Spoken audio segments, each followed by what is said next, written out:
Localizado el cuerpo sin vida del bañista desaparecido ayer en la zona de la cueva del Tancón, que está en Santiago del Teide, en Tenerife. Otras 3 personas tuvieron que ser rescatadas del mar, una de ellas en estado crítico. ¿Qué tal a todos? Muy buenas tardes. Hay que extremar mucho las precauciones en la costa, donde abundan puntos como este charco del Tancón, muchas cuevas submarinas. Además, esta en concreto conocida popularmente mucho por su peligrosidad. Gemma Padilla.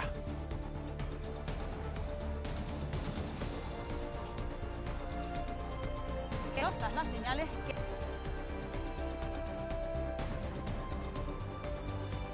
Luego volveremos a ese punto, tenemos un problema con esta conexión, volveremos también al paso en La Palma para ver cómo se está trabajando para liquidar el fuego que esta semana dejaba numerosos daños en viviendas, terrenos agrícolas y algunos negocios. En las tareas de extinción están trabajando ahora mismo unos 50 efectivos.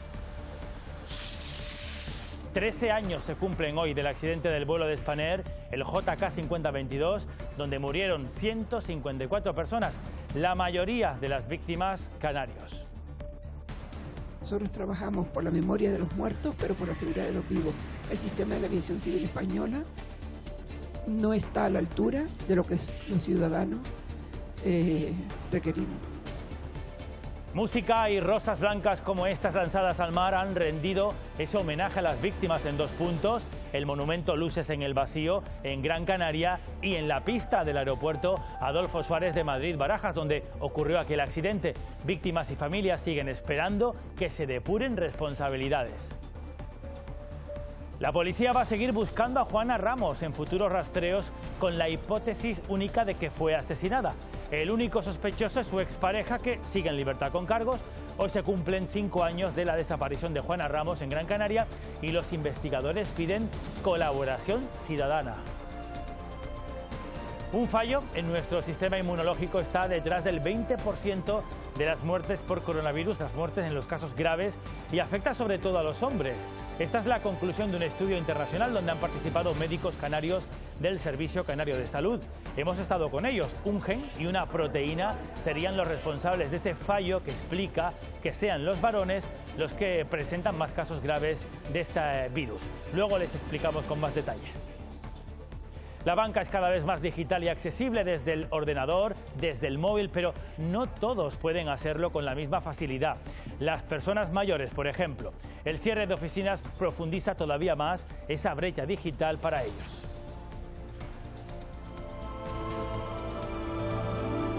Esta joya en forma de corales se esconde en los fondos marinos canarios. Y algunas están por descubrir. Buceadores y científicos han podido grabar a 60 y 100 metros de profundidad este cinturón que están viendo, lleno de corales negros, fruto de la apertura del Atlántico en pleno periodo Jurásico. Y en el mar seguimos, porque ayer las altas mareas obligaron a desalojar algunas playas en Canarias. Vamos a comprobar ahora cómo está ahora mismo esta parte del litoral. Imagen en directo la que ven del sur de Gran Canaria, donde ondea bandera roja.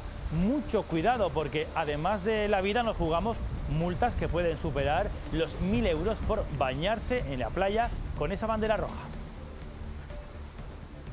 Hoy hemos tenido esa pleamar a la 1 menos cuarto del mediodía y a esta hora la marea está bajando. Las olas más grandes durante el fin de semana las esperamos por las costas del norte y podrían rondar los 2 metros de altura. Además, esperamos un sábado y un domingo veraniegos, lejos ya de las temperaturas de principios de esta semana, pero todavía con mucho sol y con máximas por encima de los 30 grados.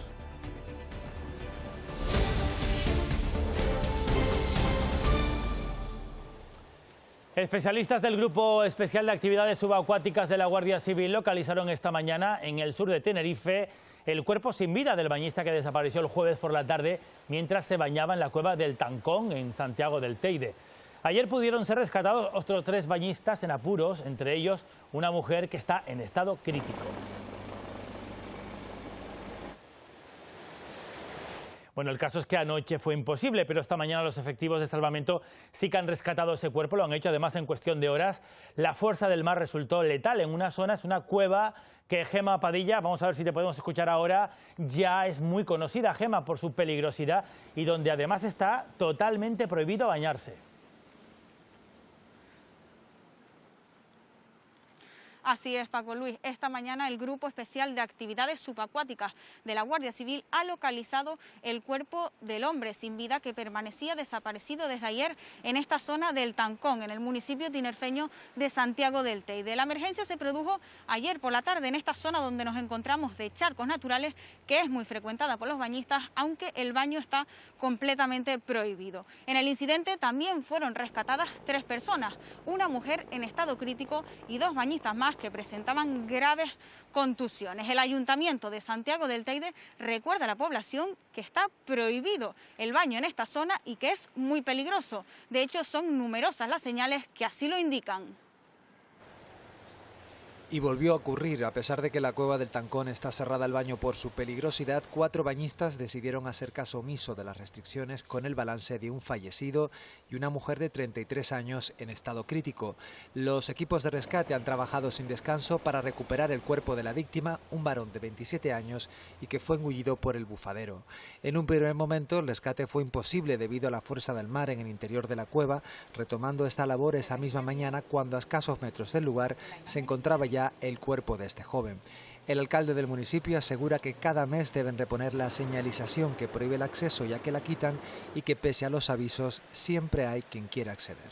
Pero sí tenemos el problema con extranjeros, gente que viene de ínsulas, gente que no conoce la realidad de nuestras costas, y es donde tenemos el mayor problema. De hecho, para llegar a esta zona le preguntan a empresarios, a comerciantes de la zona de allí para poder llegar, les indican que es peligrosa, que no es una zona de baño, que no se bañen, y a veces hasta los insultan. Este rincón paradisíaco del sur de Tenerife ha vuelto a convertirse en el escenario de una tragedia que se podría haber evitado. Y es así como esta cueva se convierte en un lugar mortal. Cuando se suceden durante varios minutos las olas, impulsan con fuerza el agua al interior de la cueva y el peligro está, es estar ahí en ese momento, porque hay peligro de efecto succionador que introduce a los bañistas por una especie de tubo, y lo tienen volcánico, del que es bastante improbable salir con vida. Vamos a quedarnos ahí en el mar porque el helicóptero de salvamento marítimo, el Imer 204, ha rescatado con vida a una única superviviente de una neumática que volcó a 180 millas de Gran Canaria. La mujer dijo a una intérprete de Cruz Roja que la atendió que emprendieron el viaje desde la costa africana con otras 52 personas que habrían muerto en el mar. La neumática la avistó la tripulación del petrolero de Bahamas, Ebros. Una mujer con vida se agarraba al casco de la Zodiac a 250 kilómetros de Gran Canaria, una información que hicieron llegar a las autoridades españolas. Se movilizó el Imer 204, constatar, rescató a una persona con vida.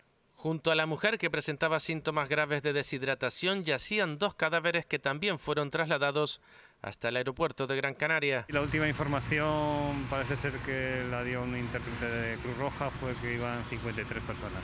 El dato lo aportó la única superviviente de la neumática, que pretendía llegar a suelo canario. Salvamento Marítimo ya buscaba una embarcación de similares características tras haber recibido un aviso de salida desde la costa africana. La información normalmente la suele proporcionar las ONGs a través de familiares que lo hacen a la Guardia Civil. La mujer continúa ingresada en el Hospital Insular de Gran Canaria. Y en el Hierro anoche arribó un cayuco por sus propios medios al muelle de la Restinga con 5 personas de origen subsahariano a bordo. Todos son varones mayores de edad y están en aparente buen estado de salud. Según las primeras informaciones, habrían realizado una travesía de 7 días, posible salida en costa de Mauritania. Los migrantes ya han sido trasladados hasta el antiguo convento de la frontera y permanecen bajo custodia policial. 4 subsaharianos están ya en prisión, acusados de ser patrones de otra patera que llegaba a la costa de los Cristianos en Tenerife el 10 de agosto con 68 personas a bordo. Los detuvo la Policía Nacional de Extranjería y de Fronteras de Santa Cruz de Tenerife. El mar está estos últimos días un poquito raro. Vamos a ver muchas banderas rojas en la costa, como ayer en muchos puntos de la costa canaria, donde incluso se llegaron a evacuar algunas playas por el alto oleaje. Extremen las precauciones porque bañarse con bandera roja conlleva multas de hasta 1.000 euros. Michel Quintana, hay que estar muy atentos a las señales. No es habitual que se produzcan esas sanciones porque los vigilantes que hay en cada una de las playas intentan mediar con el usuario, que según nos dicen los responsables de Cruz Roja, en la mayor parte de los casos pues entiende la situación y el riesgo del que se le está advirtiendo. Hay mar de fondo, hay bastante viento en esta zona y aunque vemos algunos usuarios cerca de la playa, desde que el agua ya les cubre por encima de las rodillas, reciben ese aviso por parte de los responsables de la vigilancia de estas playas. Se prevé que este tiempo permanezca así por lo menos hasta el próximo lunes. Están con bandera roja esta playa, la de Las Burras, la del Beril y San Agustín, y en bandera amarilla están Maspalomas y Playa del Inglés. Empezamos desde en el día de ayer a tener bastantes incidentes con la bandera roja debido al tiempo del suroeste que hemos tenido. La previsión también es que el fin de semana vaya a estar bastante duro en cuanto a corrientes de mar. Y fíjense en esta imagen de hoy mismo en Grandes Playas en Corralejo, en Fuerteventura, donde apenas hay hueco para colocar la toalla, sombrillas en la arena y mucha gente mitigando el calor como pueden ahí cerquita del agua. Pero es una imagen bastante insólita en Fuerteventura, donde cuesta llenar una playa kilométrica como esta. Es una buena señal de que el turismo se está reactivando con cifras de ocupación que están rondando el 80%. En 2 semanas ha habido, como parece, un repunte para nosotros también de ocupación y bueno, lo que es la zona de Corralejo y Grandes Playas, que está todo con muchísimo turismo, que es lo que necesitamos ahora mismo para que esto empiece a funcionar de nuevo, ¿no? Ver en las playas como las vemos ahora mismo, jamás. Estamos viendo que digamos, tienes que buscar sitios y tener cuidadito, ¿no? Ahora que estamos con el COVID, de no pegarte mucho, pero la verdad que es magnífico. Bueno, y vamos con más cosas porque este viernes 20 de agosto se cumplen 13 años, justo hoy, del accidente del vuelo de Spanair, el JK 5022, donde murieron 154 personas, la mayoría de ellos canarios. Hoy los familiares y víctimas han querido recordar a quienes perdieron la vida aquel día, empezando por el lugar donde ocurrió todo.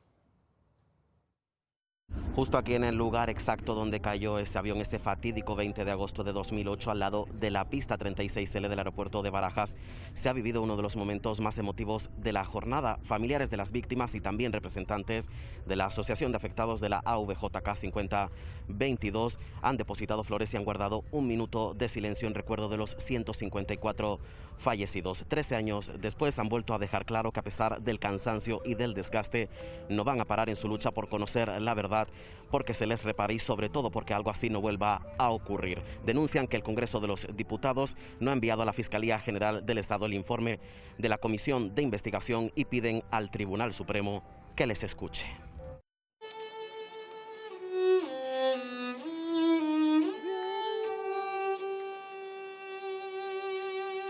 En Gran Canaria se recuerda a las víctimas en el monumento Luces en el Vacío. Este año, por fin, con un dictamen de la Comisión de Investigación en el Congreso de los Diputados y algunas respuestas. Se señalan 18 responsables políticos. También declarar el día 20 de agosto como Día Nacional de las Víctimas de Desastres Aéreos y sus familias. Esta victoria moral no da respuesta a la ausencia a esas luces en el vacío, pero se traduce en 13 recomendaciones que podrían evitar en el futuro situaciones como la vivida aquel 20 de agosto del 2008.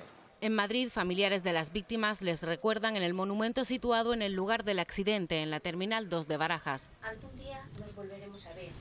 Son 2 de los lugares que han visitado en un día para el recuerdo, pero también para la reivindicación. En Madrid, el primero de los actos en memoria de las víctimas del accidente de Spanair ha tenido lugar en el Parque Juan Carlos I. La Asociación de Afectados del vuelo JK 5022 no cesa en su lucha para que se eliminen las fallas en el sistema de aviación civil y para que se reconozcan los derechos de las víctimas por accidentes aéreos. Que el Tribunal Superior de Justicia Europeo diga que quien tiene razón. Si tiene razón las víctimas y cualquier persona que tenga un daño y que la compañía de seguros intente escatimar hasta el último céntimo, aplicando un baremo que se hizo específicamente para mantener viable el parque automovilístico en España. Un balance sobre los avances que los familiares de las víctimas han podido experimentar en el último año en relación a su lucha. Que nosotros trabajamos por la memoria de los muertos, pero por la seguridad de los vivos. El sistema de la aviación civil española no está a la altura de lo que los ciudadanos requerimos. Este viernes, además, han anunciado que el día en que dejen de conmemorar este aniversario, el 20 de agosto, quedará como el Día Nacional de los Desastres Aéreos, para que nadie olvide lo que ocurrió hace ya 13 años en el aeropuerto de Madrid-Barajas. Bueno, y también nos ocupa otro asunto, con el incendio de La Palma controlado ya. Ahora es el momento de rematar esa zona afectada por el fuego para darlo por extinguido. Una tarea que ya están realizando Mónica Gómez. Vamos hasta La Palma, los efectivos en tierra.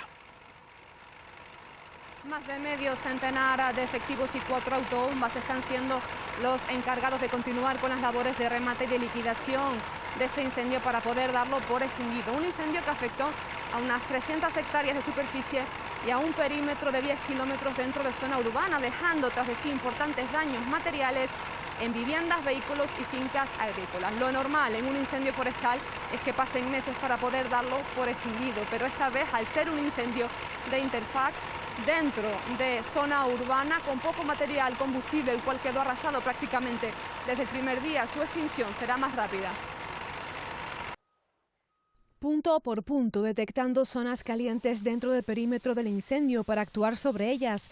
Esta es la tarea que siguen realizando los efectivos terrestres para lograr darlo por extinguido, algo que será corto en el tiempo, pero complicado. Ya tienes el hándicap de que estás trabajando en viviendas, en zonas urbanas, donde está la gente, puntos que a lo mejor para evitar que se vuelvan a reavivar, lo ideal es dejarlo que se termine de consumir porque no entraña riesgo. Eso la gente no lo entiende, entonces tampoco puedes decirle que no vas a hacer nada. El incendio del Paso se caracterizó por su rápida combustión, algo que también acelerará estas tareas. Era una zona realmente que no tenía la potencia de combustible que puede tener el monte. Y encima la intensidad calórica que adquirió el incendio fue muy grande, con lo cual no queda combustible. Hay mucha ceniza blanca, que eso indica una combustión completa. Entonces no es como muchas veces un incendio forestal que ha pasado y ha quemado superficialmente, entonces todavía queda combustible que puede volver a arder. Más de medio centenar de profesionales que velan para que los palmeros podamos dejar atrás este duro episodio. Y en El Hierro, el Cabildo ha reabierto el tráfico, las pistas y las carreteras en nivel rojo que permanecían cerradas desde este miércoles por esas altas temperaturas que hemos pasado.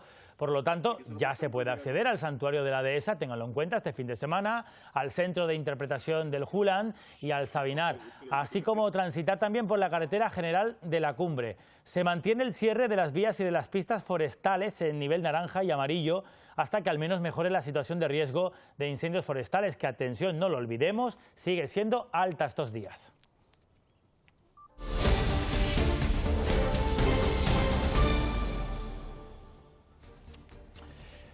Un fallo en nuestro sistema inmunológico está detrás del 20% de las muertes por coronavirus en casos graves y afecta sobre todo a nosotros, a los hombres. Esta es la conclusión de un estudio internacional donde han participado médicos canarios del Servicio Canario de Salud.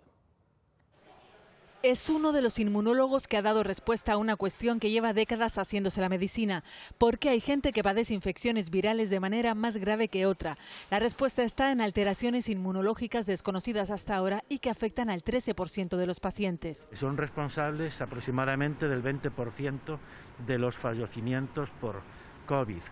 Vimos además, analizando la población general, que son frecuentes en individuos de mayores de 80 años, y en algunos grupos de enfermedades inmunológicas, la mayoría de ellas. Se han encontrado dos alteraciones diferentes. Una de ellas afecta al 1,8% de los hombres y explicaría por qué sufren más una COVID crítica. Ambas impiden a los interferones realizar su trabajo. Son proteínas que, una vez que entra el virus en el cuerpo, avisa a las células sanas del ataque e impide que se expanda. La buena noticia es que el tratamiento existe. Se emplea, por ejemplo, para la esclerosis múltiple. La mayoría de ellos en pocos días se les daba el alta. Hemos encontrado un factor que confiere una predisposición altísima al coronavirus, quizás a otras infecciones virales. En ello estamos y es muy probable. Un punto de partida que va más allá del coronavirus y que podría ser la clave de otras pandemias como la de la gripe. Y dos guaguas van a recorrer a partir de mañana Gran Canaria y Tenerife para vacunar a los mayores de 12 años en aquellos lugares más concurridos de ambas islas. Se han bautizado como vacuguaguas y ya están prácticamente preparadas. Nuestra compañera Beatriz García ha estado con ellas. Estas guaguas turísticas van a realizar durante los próximos 28 días en Gran Canaria y Tenerife un recorrido muy diferente al habitual. Su objetivo es que en ellas se vacune el mayor número posible de personas mayores de 12 años. Es importante que no hayan recibido todavía ninguna dosis, animarlos a que se vacunen. Comenzará mañana por la mañana de 10 a 2 de la tarde en los Jardines del Atlántico del Auditorio Alfredo Kraus de Las Palmas de Gran Canaria y por la tarde en el Heliodoro Rodríguez López de Tenerife, coincidiendo con el partido del Club Deportivo Tenerife. Quien se quiera animar, ya lo ven, la guagua es claramente identificable, solo se han realizado algunos cambios en el interior. En Lanzarote, los empresarios del sector nocturno y de la restauración se sienten ahogados y denuncian, de hecho, un trato discriminatorio con respecto a otras islas. En nivel 2 de alerta COVID, la normativa les obliga a cerrar sus negocios a las 12 de la noche, mientras que en islas que tienen nivel 4, esas medidas se han relajado y pueden estar abiertos hasta las 2 de la madrugada. Varios empresarios de las principales zonas turísticas conejeras se han unido y su próxima acción, anuncian, será denunciar a los políticos individualmente y no como instituciones. El cese de actividad es delito. Hay una ley básica que es el derecho al trabajo y nos están impidiendo trabajar, nos están impidiendo vivir. Sobre todo ahora en verano, que la gente está en la playa hasta las 8 o 9 de la noche y después tienen 3 horas para aprovechar. Entonces tenemos que hacer algo, eso no puede seguir, no puede. Es que estamos perdiendo dinero, estamos perdiendo negocio. El precio de la luz, que está por las nubes y que no solamente notamos en la factura a la hora de pagar, también se hace subir, de paso, los precios de la cesta de la compra, que se han encarecido ya por el precio de la luz un 13%. Con la subida de la luz, el producto que más ha aumentado su precio en Canarias es el aceite, un 13%, pero también ha subido el agua, los refrescos y zumos, que hoy cuestan un 4,2% más. Pero, ¿por qué la subida de la luz afecta al precio final del producto? La subida de la electricidad o del petróleo supone un encarecimiento de los productos básicos, porque para crearlos o envasarlos es preciso el uso de dicho sistema. Esta subida del precio de la luz obligará a las familias a aumentar el presupuesto que destinan cada año a pagar los suministros de su vivienda. El aumento casi triplicando de la factura de la electricidad con respecto al año pasado, pues por supuesto son las familias más vulnerables, aquellas que peor lo pasan. Las recomendaciones desde la Organización de Consumidores es buscar las mejores ofertas en compañías eléctricas o invertir en energía verde.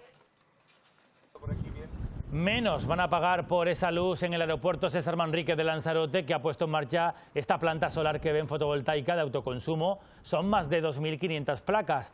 Les va a permitir un ahorro energético equivalente al consumo anual de 412 viviendas y la inversión total alcanza el 1 millón de euros.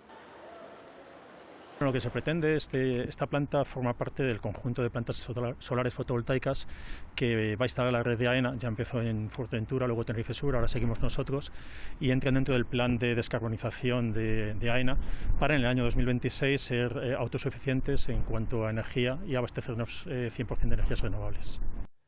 Los empresarios canarios concluyen que la recuperación económica continúa siendo lenta y preocupante en cuanto al empleo, al turismo y también por el aumento de los precios. A pesar de que las cifras mes a mes van mejorando, dicen que siguen siendo muy inferiores a los datos registrados en 2020. El mercado laboral en Canarias se incrementó el mes pasado en más de 10.000 nuevos trabajadores. Sin embargo, a diferencia de lo que ocurre en el resto del país, el empleo se sitúa en valores inferiores a los registrados antes de la irrupción de la pandemia. Canarias, en todos los indicadores, está en una situación mucho peor que el resto del Estado. Cuando se incrementa la actividad, no es que se contraten nuevas personas, es que se incorporan los que estaban en ERTE, que como sabes no eran contabilizados como parados. Las cifras de desempleo continúan siendo críticas. En julio, 20.300 personas salieron del paro. Sin embargo, la cifra de parados en Canarias sigue siendo un 22,26% mayor que antes de la pandemia. Esta crisis va a traer cola y ha dejado a mucha gente por el camino que no se va a poder recuperar. En el sector turístico también mejoran las cifras, aunque lejos están de alcanzar el 500.000 de personas que nos visitaban en 2019. Sí es cierto que estamos mejorando, sí es cierto que se están abriendo más establecimientos turísticos, sí es cierto que se está sacando a más personal de los ERTES, ¿no? pero aún queda bastante camino por recorrer para empezar a hablar de que llegamos a una recuperación. La patronal pide a la administración pública que se agilicen los trámites para que más empresas no tengan que echar el cierre. Bueno, faltan apenas 5 minutos para las 3 de la tarde. Sanidad acaba de actualizar ahora mismo los datos de la pandemia. Débora Gómez, cuéntanos actualización de las últimas 24 horas. Así es, son datos que acaban de publicarse. La última actualización indica que hay 295 nuevos casos en Canarias en las últimas 24 horas. Por esto, el total de casos activos en las islas asciende a 14.627, de los cuales 96 están ingresados en las unidades de cuidados intensivos de los hospitales canarios y 401 permanecen hospitalizados. Tenerife es la isla que suma mayor número de contagios en las últimas horas, con 136, Gran Canaria 123, Lanzarote y Fuerteventura en ambos casos suman 15, La Palma 4 casos y El Hierro suma 1. Hay que lamentar 3 nuevos fallecimientos. Gracias, Débora Gómez. 295 casos en las últimas 24 horas. Siguen paralizadas las repatriaciones de Ceuta a Marruecos de menores no acompañados y no se van a retomar hasta que la justicia se pronuncie de nuevo. Se cumple ese plazo de 72 horas desde que se paralizaran esas devoluciones para recabar información sobre el procedimiento que se ejecuta. Ahora hay que esperar a que el juez resuelva y dicte una resolución. Se mantiene, por tanto, esta suspensión a pesar del rechazo de la Audiencia Nacional. Lo que resuelva el juzgado de Ceuta va a determinar el futuro del resto de los menores que están ahora mismo en la misma situación. Un campamento en Torrejón de Ardoz, en Madrid, ya está acogiendo a los primeros refugiados afganos y allí van a estar al menos 72 horas desde su llegada. Y ya ha salido ese segundo avión español de las Fuerzas Armadas desde Kabul hacia Dubái, donde hará una escala, con un grupo de 110 personas que aquí vemos embarcar en ese avión. Pues entre ellas hay 3 familias completas de personal de la propia embajada y colaboradores con instituciones españolas y también la capitana del equipo paralímpico de baloncesto afgano que va a pedir asilo en nuestro país. Tras 17 días de vacaciones en Lanzarote, el presidente del gobierno, Pedro Sánchez, va a finalizar en las próximas horas sus días de descanso. Solamente le hemos visto en un encuentro oficial, la presentación de los actos por el centenario del nacimiento del escritor portugués José Saramago, y la última imagen la veíamos ayer desde el Palacio de la Mareta cuando se reunía por videoconferencia con sus ministros, precisamente para tratar la evacuación desde Afganistán. Pedro Sánchez visitará ese campamento provisional que les hemos contado en Torrejón de Ardoz, donde están los españoles evacuados desde el país afgano. Bueno, hay más asuntos que han ocurrido en el resto del mundo, los vemos, son asuntos que también son noticias este viernes en un minuto. Una amenaza de bomba cerca del Capitolio crea el caos en Washington. Un hombre afirmó que tenía una bomba en una camioneta que estaba aparcada frente a la biblioteca de ese edificio. Finalmente, tras más de 5 horas de negociaciones, el sospechoso se entregó a la policía.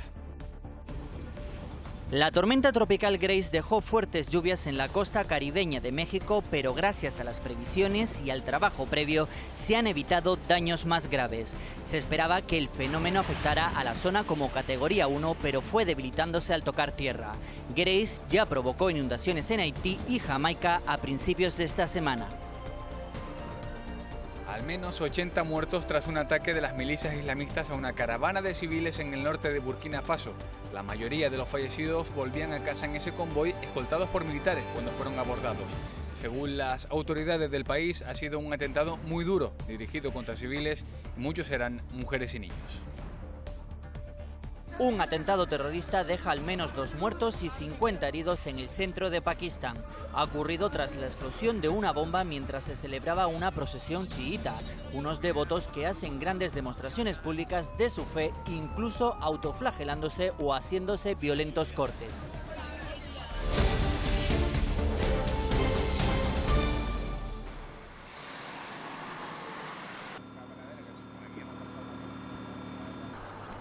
Por fin se ha hecho algo contra la persona que nosotros pensamos culpable. Lo que me gustaría es enterrar a mi madre como cualquier persona. Se cumplen 5 años de la desaparición de Juana Ramos en Gran Canaria y la policía ha pedido hoy colaboración para todas aquellas personas que puedan aportar algún dato nuevo.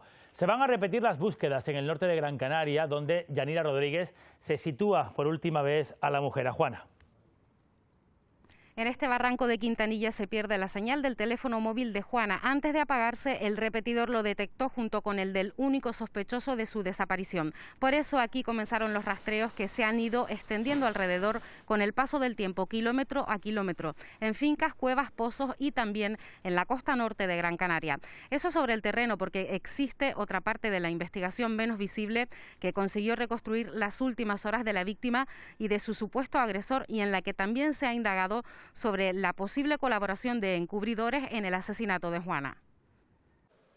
5 años en libertad con cargos. El sospechoso de acabar con la vida de Juana, su expareja, ha comparecido numerosas veces ante la juez de violencia machista sin colaborar. Según la investigación, se llevó a Juana con vida a esta parte del norte de Gran Canaria. Aquí se han hecho 5 grandes batidas. Hasta el momento han sido infructuosas, pero la línea sigue abierta, se sigue investigando y los compañeros siguen trabajando de forma continua. No descarta ninguna de las líneas de investigación. Una zona amplia, llena de fincas, cuevas y con una costa de difícil acceso. La policía pide colaboración para orientar el próximo rastreo. Desde la Policía Nacional aprovechamos este momento de que si cualquier ciudadano tenga cualquier tipo de información, pistas, sospechas, es que se ponga en contacto con nosotros, porque sería muy importante estudiar esa línea, o esa posible línea de investigación o de los conocimientos de los que ellos tengan. Una información que se podrá aportar de forma anónima. La instrucción continuará bajo secreto de sumario. Las madres solteras sin pareja han comenzado a movilizarse para solicitar sumar al permiso de maternidad el de paternidad, aunque no exista un padre. A la espera de la opinión del Supremo, ya hay varias resoluciones judiciales que reconocen este derecho. Ahora mismo, una madre soltera cuenta con un permiso de maternidad de 16 semanas. Muchas han reclamado a la justicia poder sumar también el permiso de paternidad, aunque no exista la figura paterna. En algunos casos se les ha dado la razón y esto podría sentar jurisprudencia. De momento todo está en manos del Supremo, después de que la Fiscalía recurriera un caso en el País Vasco. Para defender los intereses del menor, que no exista una discriminación por razón de nacimiento y que tenga los mismos derechos. Las madres que han obtenido el respaldo de la justicia lo han logrado por un detalle muy importante. En caso de fallecimiento de la madre biológica, entonces el otro progenitor va a sumar a su periodo de suspensión del contrato laboral el periodo que le correspondía a la madre fallecida. Y ese es el gran argumento que se ha llevado al Supremo. Las madres solteras consideran que estamos ante los derechos fundamentales de los niños. Son 16 semanas más de cuidados, que eso favorecen el apego. Son 16 semanas que nosotras tendríamos que pagar, por ejemplo, guarderías para poder ir a trabajar, ¿vale? Que el otro modelo no lo necesita. Estamos ante la posibilidad de modificar una ley laboral para dar un trato igualitario a una situación desigual.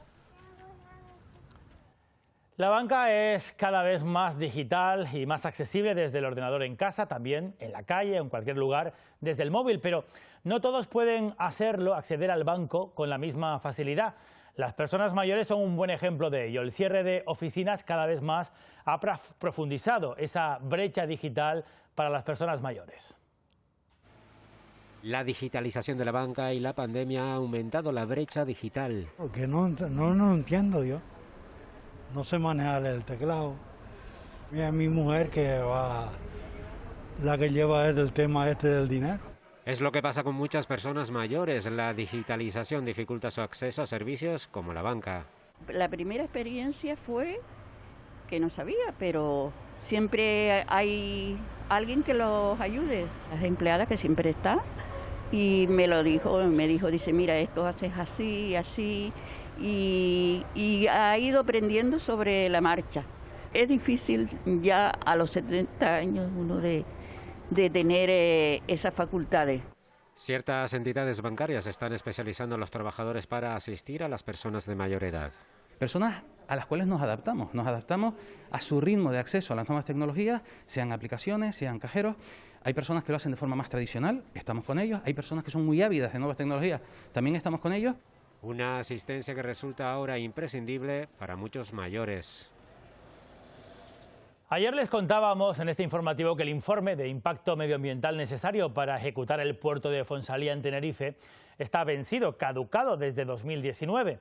Este viernes la Consejería de Transición Ecológica ha querido resaltar que, aunque se va a encargar un nuevo informe, será complicado, dice el consejero, que avale la construcción del puerto teniendo en cuenta las exigencias medioambientales que se requieren. El Gobierno canario va a elaborar un informe propio para blindar la zona y para aportar alternativas en los puertos de Los Cristianos y de Granadilla.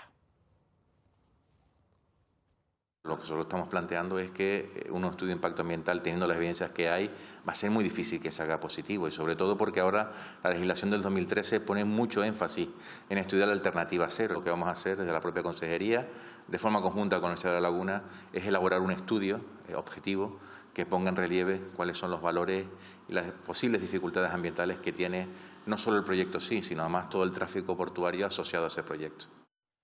Vamos a quedarnos en el litoral para ver una imagen mucho más amable. Los fondos marinos de Canarias, que esconden grandes riquezas naturales, muchas de ellas todavía inéditas por descubrir.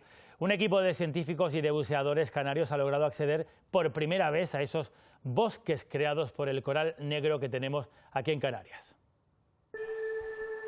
Llevaban tiempo trabajando en estos paisajes submarinos, pero cuando bajaron entre 60 y 100 metros, saltó la sorpresa. Nos dimos cuenta que existían una serie de cinturones dominados por corales negros alrededor de los archipiélagos macaronésicos. Está muy relacionada con la historia del Océano Atlántico, con la apertura desde el Jurásico, y toda esta fauna, digamos, gran parte de la fauna esta que coloniza ahora los archipiélagos macaronésicos proviene de aquel mar ecuatorial antiguo. Domina el coral negro Antipatela wollastonii entre los 50 y 70 metros y otras dos especies entre los 70 y los 100. Investigación complicada por la gran profundidad, con equipos especiales en el archipiélago Chinijo, La Palma y Lanzarote, donde también hubo estaciones de control.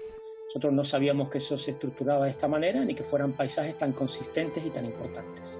No hemos dado cuenta de la gran dimensión que tienen estos paisajes y de cómo hay que protegerlos, cuidarlos, ¿no? Ahora se trabaja en la divulgación, acompañada de un documental, Los Jardines de la Penumbra, con el sello de Rafa Herrera. Canarias es pionera en este tipo de investigaciones que proseguirá en Gran Canaria y Tenerife, una apuesta de la Consejería de Transición Ecológica con el apoyo del Plan FEDER.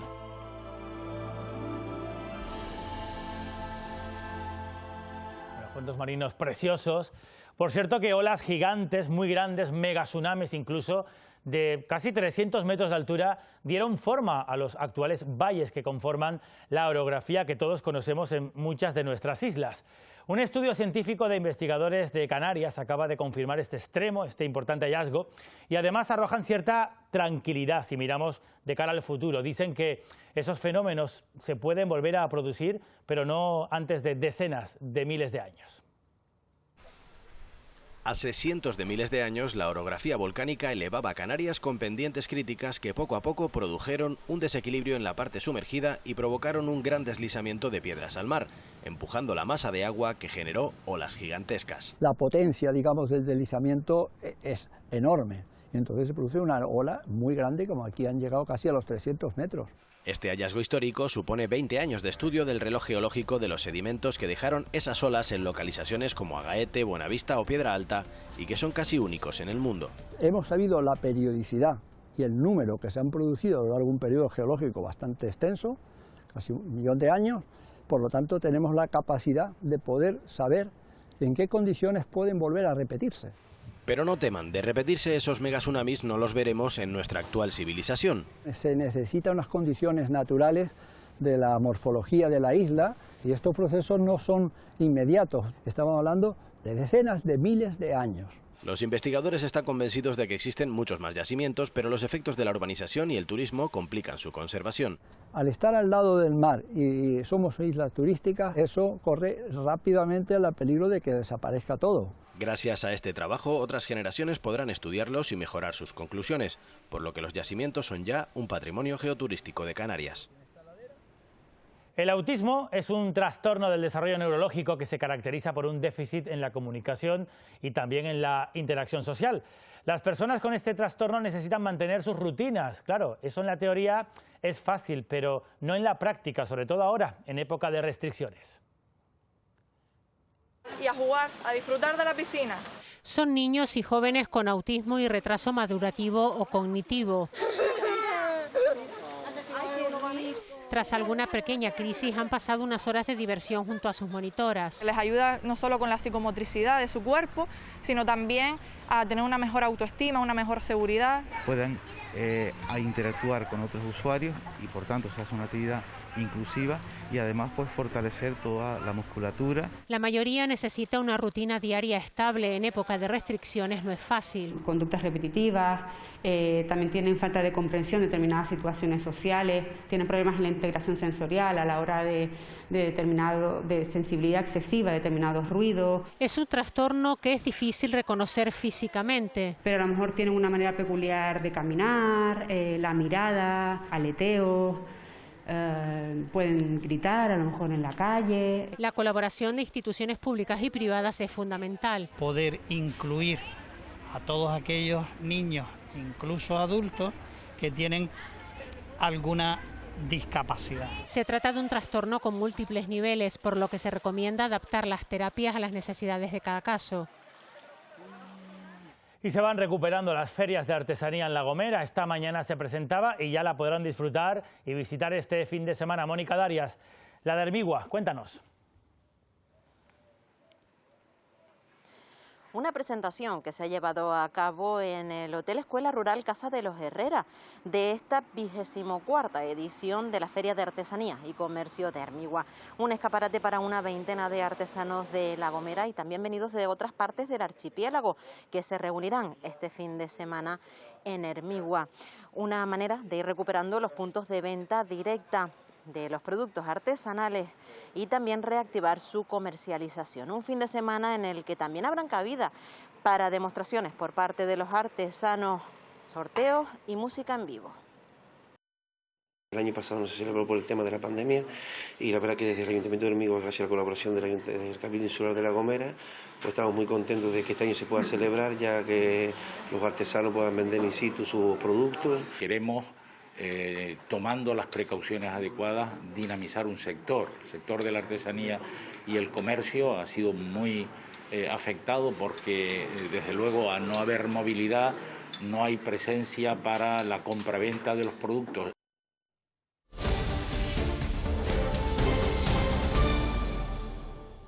En unas horas arranca el FE Festival, es un festival de música indie que se ha convertido en toda una referencia en el panorama nacional y que se celebra en el Puerto de la Cruz, en Tenerife.